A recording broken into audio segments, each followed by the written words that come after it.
나라를 되찾기 위한 노력 마지막 시간입니다. 자, 일본이 처음에는 어떤 통치를 했죠? 네, 헌병 경찰 통치를 했습니다. 두 번째는 문화 통치. 세 번째는 민족 말살 통치. 정치가 아니고 통치입니다. 네, 통치. 이렇게 이제 통치 스타일을 세 가지로 적용을 해서 우리나라를 이제 식민 지배를 하게 됩니다. 자, 민족 말살 통치는 1931년부터 1945년 우리나라가 일제로부터 광복할 때까지 이루어지는 통치 방법이 되겠습니다. 자, 이 통치 방법을 이해하기 위해서는 왜 이런 통치 방법을 했는지 배경을 알아봐야 되는데, 먼저 1929년에 세계 대공황이 일어납니다. 자본주의는 가장 큰 특징은 뭐냐면 과잉 생산입니다. 생산품이 남아도는 거예요, 공장에서. 그래서 일어난 게 세계 대공황입니다. 그러니까 이 과잉 생산을 해결하기 위해서는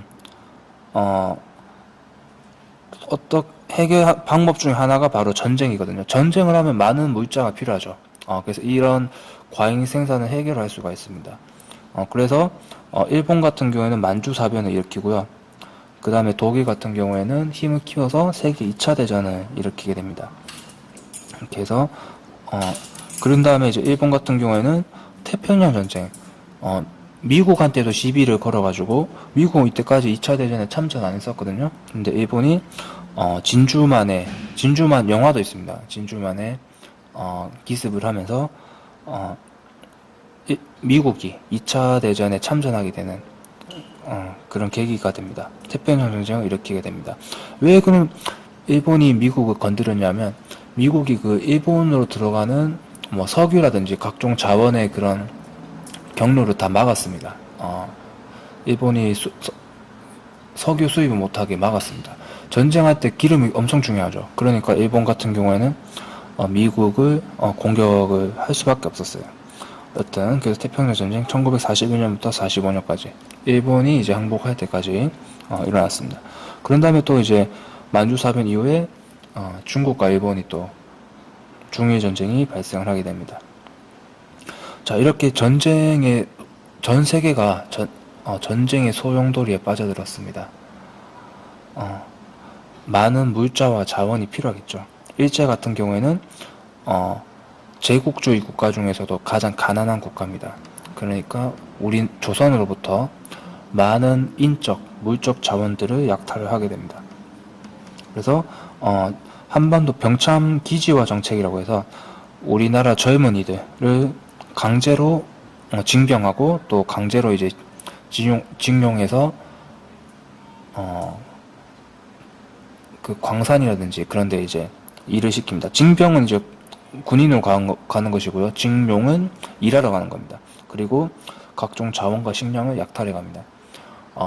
숟가락, 수저라든지 소뚜껑, 제사 지낼 때 쓰는 녹그릇, 이런 것들도 총알을 만들기 위해서 다 가져갔습니다. 그리고 이제 교육 쪽으로 보면 국어, 우리나라의 국사 교육을 못하도록 했습니다. 그리고 한국사를 왜곡했습니다. 예전부터 조선인은 일본인보다 열등했고 일본인의 도움과 지배를 받았다, 이러면서 한국사를 왜곡했고요. 그리고 일본 역사 교육을 실시를 했습니다. 그래서 이제 80세, 90세 이제 어르신들 보면 일본말을 많이 쓰시는데 이때 영향입니다. 이때 이제 일본어를 학교에서 공부를 하시던 그런 세대가 됩니다. 그리고 이제 창씨 개명, 성을 바꾸는 거예요. 일본식으로 성을 바꾸고, 선생님 이름이 김지환인데 이걸로 이제 일본 이름으로 바꾸는 거예요. 그리고 신사참배, 일본의 그 신들, 그 일본인 그 조상들을 모시는 그런 신사참배를 하게 되는데, 참고로 우리 그 남산에 신사가 있었어요. 한반도 같은 경우에는 우리 남산에 벚꽃길이 유명하죠. 그 길이 바로 남산에 있는 신사로 가는 그 길에 심은 이제 벚꽃이에요. 일제시대 때 심은 벚꽃입니다. 그래서 이제 남산의 벚꽃길이 이제 유명한 거예요. 남산에 신사가 있었기 때문에. 그리고 이제 이 사람들, 일본이 주장한 게 내선일체. 일본인과 조선인은 하나다. 그리고 일본인과 조선인은 조상이 같다. 일산동조론. 일본인과 조선인의 조상이 같다. 이렇게 일본인과 조선인이 하나라는 것을 인식을 심어줌으로 해서 우리 조선인들이 이제 전쟁터로 이끄는 그런 이제 사상적인 그런 역할을 하게 됩니다.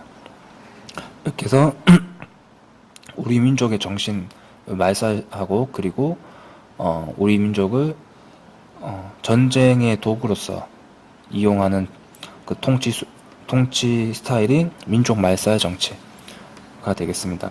이렇게 하니까 우리 지도자들이 우리 민족을 지키기 위해 노력해야겠죠.